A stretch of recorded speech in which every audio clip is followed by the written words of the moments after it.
Jada Pinkett Smith shared a testimony, you can look it up, about a gangster who killed all her friends. And then as he was about to shoot her, he spared her life because she was too cute.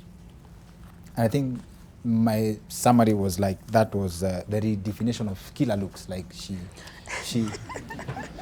got saved because of, that was not like to put you on the spot. I was just curious. It's something that popped up for, hey, wow. I mean, isn't the society broken when we look at people, when we judge people by their looks? It is. Isn't society broken when you'll only be my friend or give me help if I have money? Society is broken. And really, really, I mean, it starts with all of us. Ah, yeah. Okay. Maze, and I really hope... Lakini tuonge ukweli. Yes. Kuna dem, ni mrembo, ako hapo. Kuna dem, you know, society si mrembo. Alafu watu wanakuuliza. As per society standards. Alafu watu wanakuuliza usaidizi. Utasaidia mgani? Usidanganya. You are on TV. Usidanganya. Tuko hapo. Oh, as in... Mimi... Yeah, we are asking for... Nataka so. Mimi ni mresh na kafiri. Kitu tu ufanya. Kitu tu ufanya. Msaidia kila mtu. Acha hizo. No, seriously. Tuseme tu. Like kawaida tu. That's what men do. They will come here, look at who, you know, and then they'll decide that's the person I want to help. That's how society perceives. Who do you want to help? And how do they look? And how does it make me look? And can I say something else, Dr. Kingori? For as long as we're celebrating the wrong people, our young girls will want to emulate that. So Exactly. the onus is on the media as well. Who are we celebrating? Who are our role models? Mm-hmm. Is it possible? You've been in the media all along, right? And we'll go back to Miss India Kenya, right? Sure. Now that we went to looks, can we have a beauty pageant for ugly people? But what, okay. Why are they being called ugly? They didn't create And what themselves. is ugly? Good point, but then I said ugly people in terms of as per society standards. Why not say like regular, schmegular people? Yes? Regular people. Why do you have to moniker them ugly? No, it's society. See, we are speaking facts, like ugly. I fall in that category. So what don't feel bad at it. Oh, Nini, I'm counting myself in. As in, would it make business sense? Do you think that would change the perspective of how people look at what attractive means? You see, again, if you come to a beauty pageant, which I was a part of. I was 24 when I took part in Miss India Kenya and became Miss India Kenya, because I thought, oh yes, this is what I want to do. But what is a beauty pageant? It's pitting women against each other. It's having them compete for a title, and it's who is the best. And what made me come to this realization is my daughter, when she was 10, I think, and I said to her, oh, you know, I won Miss India Kenya 20 years ago, whatever it was, and she goes, but what made you better than everyone? And I couldn't answer that, because really, what made me better than everyone? I'm not. You're not? I don't think so. I mean, I think everybody has their strengths, everybody is beautiful in their own right. Okay. And who are we to say that this is a standard of beauty? That's a very beautiful statement. So does that mean in your world, after the many years of going through the experiences you've gone through, there's nothing like ugly people? Absolutely. Ugly people is from the inside. It's how you treat others. It's if you're going to go rape a child, you're ugly. It's personality. It's not looks. It's upbringing. It's integrity. It's respect. Do you believe kwa biashara unaweza kuwa na compare wase wameche? Okay. I think maybe I want to say something before you even ask whatever you want to ask. I really believe that there's much we can do, but also there's so less that we can do, especially to people that are already grown, okay? And I usually believe that if you we are a product of what was put in us when we were younger, okay? Yes. You cannot teach old dogs new tricks, okay? You can maybe influence them, but it's a bit harder.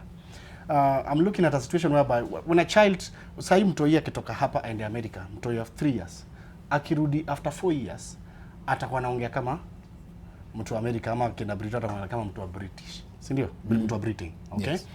Then it means that there's an influence in whatever is you surrounded by. There's an influence. So if I look at our matatus, the main reason why matatu zetu zinakuanga hivyo kwa barabara, mtu hata ukimwomba njia hakupati, is because of how we have grown, even as Kenyans, even our education system. Tume grow tukijua number 1 ndio sasa ule mse. Na get? We are competing. We are always ni mse wa matatu heri ya kuja mbele yako batasimame pale mbele. Na hata hapo mbele hata enda kando, atasimama design yenyewe lazima kutangulie kuenda. Yeah. Unaget? So I really believe that when I was young, we used to talk about drug abuse, we used to talk about GBV, but not in details. Ilikuwa tu what is gender-based violence? It is this done. Okay? So I think we really need to really emphasize on ethics and you know what is right, what is not right, so that what wanna come now, because I really believe that it might be harder for a generation that already exists, but there can be a better place for the people that are coming. If as a government ichukue tu in initiative inasema we want to go against this. Iseme from today, this is a whole syllabus that inamakiwa mpaka iko na si ati nafundishwa vile Nelson Mandela alikajela 27 years, which I might not relate to, but something that I really relate to sifundishwi. So mimi na grow nikijua mimi wacha niende as a nita survive vile niko, whatever I do not know does not kill me. So I strongly believe that it should be taken really serious. Really serious. Baka kuna msemo mwenye kwa gender based violence, kuna msemo kwa number 1. Let's compete in serious matters. And that's a very good point. But then there are people who talk about, oh, my father was alcoholic, so hata mimi nakunywa pombe in solidarity with family. You've shared with us. Yes, I told you, my dad was an alcoholic. Yes. Okay? But I grew up not wanting to be like my father. Is that the same experience with you experiencing violence, but now you have a family? What determines you treating your family different from what you saw? Because you don't want. I saw it and I did not like it. I saw it, I did not like it. Okay? We have, at the end of the day, God gave us the ability, a will to decide on what is right and what is wrong. Even in the deepest aspects, even when you are helpless, you still have a decision to make. Even somebody that is ameshindwa kutoka alcoholism, they still can make that decision. And most of the reason, sometimes if I'm to use in context, ukiona hata msee ameshindwa kuacha pombe, ikwange ati kitu ati it's a disease maka ameshindwa from inside, it's because hataki ku go through, hataki ku pay the price ya nikihitaji pombe nitafeel hivi. Hataki kufeel hivi, anataka aache pombe bila kufeel hivyo. There's a price that we have to pay for everything. So I did not want to be like my father. And I used to believe that maybe if vitanafanya, it's because of the alcohol. So I said I would never touch alcohol. And I've never touched alcohol for that. Okay. Hey, solid. Thank you. This conversation has very many branches. But one of them I really hope maybe you can help guide on. The victims who, and I think we picked that with Pinky Kidogo, the victims who feel like they deserve the violence, or the violence validates who they are. How do you think that can be solved? Psychosocial support. Hiyo ni therapy. Wale wanajua, like if your husband doesn't beat you, he doesn't love you. And that's how they've been programmed. He's beating somebody else. So, you know, it's about change of attitude, really. And as Pinky rightly put it, it's about unlearning. How many things did we think were right, but we are unlearning now as adults, right? I don't believe in beating children. Wild, but true. Is that also GBV? Yes. Because beating children? Yes. No. I'm not going to tell you it's GBV. What we call as disciplining children, where we beat children and we equate discipline to love. So when I've been beating my child, na kuchapa kwa sababu na kukosoa ndio ujue kwa mtoto mzuri ndio, how do you think that child grows up and believes? Because I want you to see, you've said, how do we help these people who believe being beaten? Yeah, makes sense. Makes sense. Now, as a child, ukivunja glasi mamako anakuchapa. anakuchapa juu umekosa. Na wazazi wa Afrika, what do we tell people a lot of times? Nakuchapa juu nakupenda, isn't it? Isn't that what you believe? I just want you to think, this child is growing up. So what are they quitting beating with? What are they quitting being beaten with? Love. Love. It is love. So I go to my husband, and my husband doesn't beat me. Does my husband love me? Because I was beaten as a child and I was told I'm loved. Violence is equals to love. So now I'm a grown-up. That's a beautiful link, but YY and I think we've discussed this on the show before.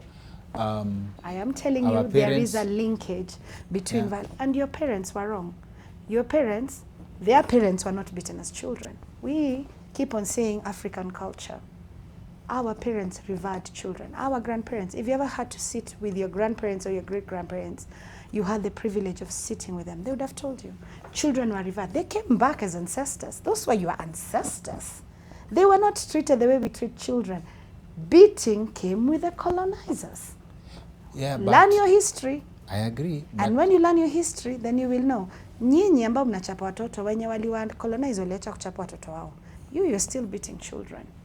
And thinking that these children are going to grow up okay. Children are seeing their parents beating each other. That is how you educate children. It's okay. We normalize violence. That is why everything in Kenya is normalized. We look at it, it is normal. Hamuoni shida. We look at things and we're like, it's okay. It's an okay way to live. Nikichapwa na hazi yangu, ananipenda. Where did you learn that? You learned it from home. Where did you see that? You saw your mother being beaten, and so you assumed it is correct. And I'm telling you, because I had a session with university girls the other day, and I'm telling you, when you sit with 18, 19-year-olds, and they're telling you they're being beaten by their boyfriends, and they think it's okay. These are girls who've gone through education. We have a problem. A new twist that is actually a challenge. We had YY's mom on the show, and it's a story similar to mine. And his mom admitted, like, that for the longest time, she was Jet Li. And it's tied... Alikuwa anamtandika pia? Jet Li, Jackie Chan. So your dad was Jackie Chan and your mom was Jet Li? Her mom, skill set, Jackie Chan. That's how he was raised, right? The same case as myself, and for love. But then, it's not from the Mzungu per se. Okay, some people will argue so, but it's tied to religion. Spare the rod. Who came with that religion? Yes, that's what I mean by some people will correlate it to the foreign rod. Right? Spare the rod, spoil the child. It is written, right? So, mesema you don't be children. So what wache maandiko like? Right. What are you wearing? That's a cotton shirt, right? Not from slave trade, like. But that's a cotton shirt, right? And that's a polyester tie. Oh, and you're wearing, what's that, leather?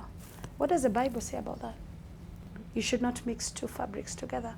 So why are you mixing two fabrics? The Bible says that about fashion. Yes. And learn, baby. The Bible knows fashion. Okay. The Bible knows fashion. You had something to add. Now I just want to understand, where do we draw the line between punishing, because when a child is wrong, they have to be punished, okay?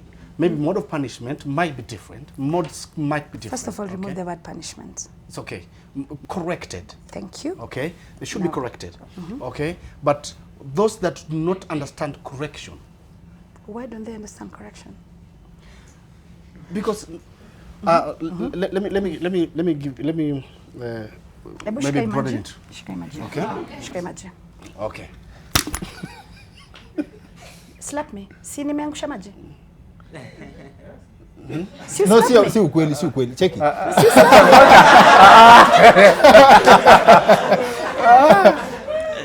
So why didn't you slap me? I did not slap you because the cameras are on. TV. No. You knew what you were doing. No. But the question is. And also, I did not get. Maybe I didn't get angered by it, and also your motive. Why were you angry? Why would you be angry? Your motive. Why would you be angry? Your motive. Does a child know what they've done is wrong? Let's start. Yes. Does a child know what they've done is wrong? Yes. So, if a child knows what they've done is wrong, can you speak to this child? Yes, you can speak to the child. You can speak to this child. Yes. Without you being angry. Exactly. And explain to them why what they've done is wrong. Yes. Why then do you need to beat them? You don't have to beat. Do you work? I said. Do you say for example, do you have a boss? Does he beat you on a regular? Because you umekosea job? No. So why do you beat the child? You Do you umekosea? No. I didn't say beat. You can punish. Yeah. Correct. Just to add something, correct. because Njeri or Migwi, and this is for all the people who are watching, I believe Njeri comes from the book of, and I believe Pinky does too, the book of correcting the child by telling them, go to your room. No. And go to your room. Most of the people watching wako kwa bed sita sahi. Sasa si basi. So stay here. Yes, stay here. That option is not on the table. I do believe in gentle parenting, and it actually works. I believe if a child doesn't have the brain capacity to understand why you're beating, and a lot of times as parents, we beat children because you're frustrated or you're angry. Amefanya kitu inakukasirisha. Unajua, there's an anger that comes to you as a parent, and you're like, pa, and then you're like, if I had actually just walked out, the same way you tell adults, you know, because when I speak to couples and I'm like, ungetembea tu kidogo nje upige lap moja urudi, ungemtandika na kuambia, by the way, no. Ningefikiria. And even with children, if you're going to bring up children with love, and I feel like we do not express tenderness to children and love. We see them as a nuisance. We see them as an extension of what we do as a family. Sometimes I ask people, why do you even get these children? Because I receive a lot of child abuse cases. And I'm not talking child sexual abuse. That's a different story that I don't even want to get into. I'm talking about child abuse where children are beaten mercilessly. And I feel like right now, we don't really see children as people. If we really looked at children with tenderness, with love, with care, and we see them as people, deserving. Unakalisha tu mtoi down, unamwambia, mom, whatever you call children nowadays, kamam, kababa, whatever. Mbona, why did you drop the glass? Why did you pull the cat's tail? Oh, whatever it is children do. Mbona ulienda kwa neiboka iba maembe? I don't know. Whatever it is that the child has done. Do we have conversations? Why do we think children, you can't have conversation with children? And that's why unapata parent mtu amekuwa mkubwa, sahi ako 13, a teenager, you can't talk to the children because you stopped talking to them. You don't see them as little humans who are deserving. And that's why lately we are treating children so badly in this continent. In this country, let me not talk about the continent. There is a lot. Unapata mtoi ameenda shule, ametandikwa na mwalimu beyond anything that you can talk about. Children are dying in this country. Every other day, they have been beaten by their parents, they've been beaten by their teacher, by their step-parents. It's crazy. What I'm saying is, can we start treating children with the humanity they deserve? Because they do deserve it. That's why unapata unabonga na budako for 19 seconds because you don't have anything to talk with that man. Because alikuwa nakutandikanga tu, there's that thing. You don't have a relationship. But if we cultivate relationship with children, we are cultivating, you find mtu amekuja amefanya kitu kingine, pia unaangalia unashindwa, oh, sasa huyu ni mtoto wa nani? As in, unaingia kwa nyumba, unapata alichukua unga ya ngano, akamix na Vaseline na akajipaka. The first thing you think is, wacha kwanza nichukue kiatu ni mchape. We even beat creativity out of children because everything ni makosa ukupanda. You know? Yeah. But what if we treated children with the humanity and dignity that they deserve? Because that's so beautiful what you're saying. And in the same respect, just treating refugees with the same humanity and dignity that they deserve. Because after all, the only fault of theirs, if you will, if they are at fault, is they ran away from their country that was going through something. Yeah. So even, you know, when they need to report something or they need to speak about something, let them have the facilities to do so. Because they are human after all. Thank you for that addition. And I think not to trivialize actually the refugee conversation, this is on a Wicked Edition context. I have had the experience of being a local refugee, being beaten till I ran away from home. I think we share that experience. Most of us have a Migwi refugee, like in-house, refugees, like you leave your home, go elsewhere. And we don't know, kama we've been fooled by randomness, that things turned out fine, right? And in context of again, not to trivialize the refugee conversation, because that's a whole new level. When you get to hear the experiences these people go through, children walking for kilometers and kilometers across countries. Sometimes I even have a hard time touching on that on a comedy show, right? But just if you could contribute something to the parenting conversation. Sure. You mentioned something that your daughter questioned you about your time in the beauty context. At 10 years old, she's at the level where she can ask you difficult questions.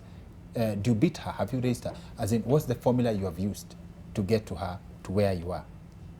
I've treated her like the human being that she is. You are friends? Yes. We're not friends. I'm her mother. Okay. But I respect her as a human being because that's what she is. She is not mine. She's not my possession. She will one day become her own person and leave me and contribute to society. So how will she do that is on me. It's what I teach her. It's how I influence, right? It's how I influence her. However, she is, I believe she has come, as all children do, come from God. So I treat her and I treat my children with respect. Okay. I don't spoil them because there is a fine line, No beating whatsoever? No. From when she was born? No. Pinky's daughter is living our dream. As it should be. Nothing, never. I mean, maybe there's been a slap on the wrist. If the wrist. I have lost my temper completely, but I listen and I also learn from my children. And can I add something? I apologize. And I apologize. I was just going to say that. And I say sorry. You apologize to your child? Yes. And I have a teenager. And I apologize. Because who says we know everything? We don't. Now, let me ask you all one thing.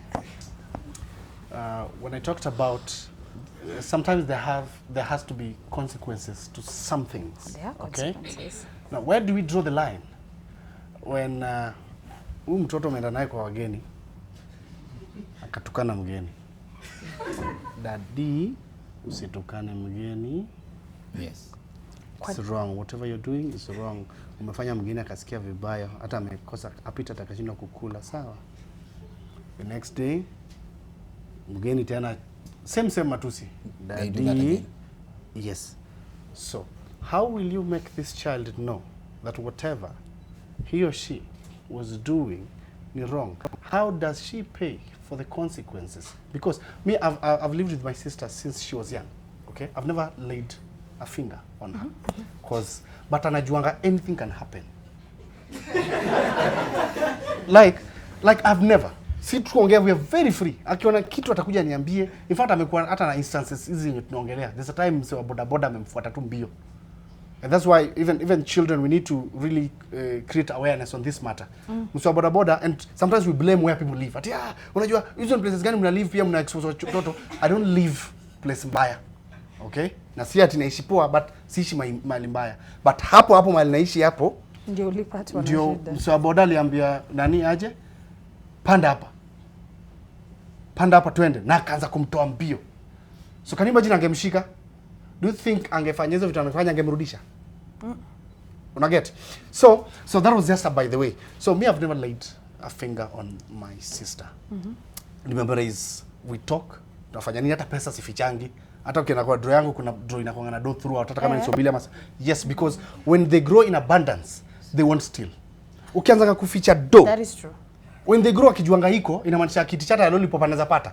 Imagine they will not steal from you. We used to steal as children because mamako alikuwa anachukua pesa, anafungia kwa kamba mahali juu huko, kwa roof, alafu anaweka mawe juu. So unaanza kutoa unajaba hiki ni so valuable.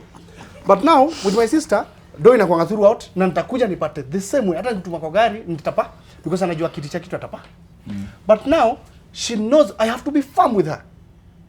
I won't be soft every day. Sita kila siku no, there's sometimes lazima jua wewe. Hiki tumefanya it's very punishable by the way. Whatever you're doing, if it happens again, this and this, maybe that thing might never happen, but she has to know that thing can happen. So in as much as we would want to be very tender with our children, but we have to be very firm. We have to mean what we say. I think you have I agree. confused Yes. gentle parenting with no consequences.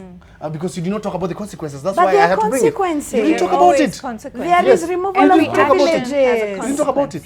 You assume that Because- they're not. You see, for us, the first mode is always beat. But for me, the first mode is I'll remove privileges. Yeah. They are 100%. privileges. Simple. Oh, so threats are allowed. Not as in just- threats. Not threats. You're not threatening your child. Why do I have to threaten you? Yeah. So that I can, it How happens. how do you develop the look? Like the look. That yenyewe. look. Trust Yes, me, I that have look. How that do- look. You There have is a it. look. Oh, I do. Don't worry. You have it. Yeah, I have So Bro. other than the No. Yeah. Oh my There's God. the look. They There know is my look. actual consequences too. Every Me telling action. you and us doing it. Yeah. For example, unapenda cartoon. Sindio? Yes. See, kids like cartoon. yes. Sindio? So, I've told you this, you haven't listened. Now, it's your time to watch. Guess what? You're Out. not. It's your time to have, yes. But that's a punishment.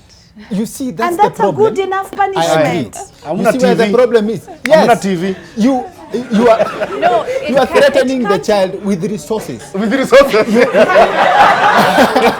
the withdrawal. Like Wacha how do you threaten nikwambie, the child? as I have said, I was raised that way. Mimi, I liked meat. My friend, I loved meat. But you see, a That lot is of the time- privilege my dad would remove. Nyama ingepikwa na singekula. You- It was that simple, and I swear to God I would never repeat that. Nyama. Yes. Bro. A lot of the times, parents don't follow through Yes. on their threats.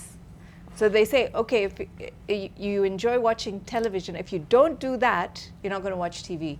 And then the forget. child doesn't do it and clearly acts like whatever. And then because the TV is convenient and you need to do your work or whatever, you're just like, okay, just watch for 10 minutes. What we're doing wrong as parenting, and I know this show has become a different show, it's now talking about parenting, but we need to be able to stand firm in our decisions, Yes. even if it inconveniences us. Consistency. I agree. Consistency, yeah. The reason why that would not have worked on me, because I can imagine my mother threatening me that if you don't do this, you will not watch TV when I buy it. There's a difference. There's a difference. But then again, I believe we've not digressed, because all this ties to violence, because it starts with how we are programmed. I think I love the link of why some people are okay with gender-based violence, because you've been trained to accept that violence equates to love. Can I also add, before you complete that, Yes. as a mother of a boy, I am teaching him now about consent. Okay. So it's a simple thing as, you know, if I'm writing something and he comes and grabs my pen, tell him, excuse me, no, you didn't ask. And that pen belongs to me. And no means no.